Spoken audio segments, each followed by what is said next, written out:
Ano Caleb, magano ka? Timpla. Magpapatimpla ka? Na ano papatimpla mo? Hindi. Didi.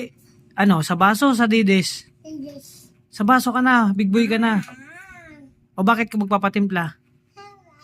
Ano yun, ayusin mo. Simple ano ka na? Buena. Boy ka na, o boy na. Totoo yan ha. O tapos, bakit ka magpapatimpla? Bakit? Kokotum na ako. Nagugutom ka na? Bakit hindi ka kumain kanina? Hindi. Ano kinain mo kanina? Hindi ka pinakain ni mami mo? Hindi. Ay. Mami.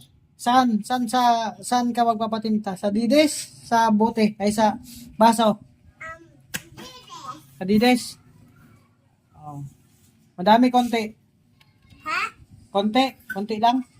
Damo. Damo, madami. Ano sabihin mo?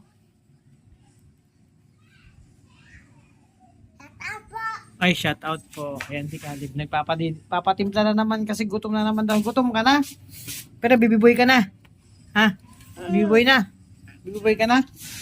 Maglalaro mag-isa kasi si ate niya may pasok.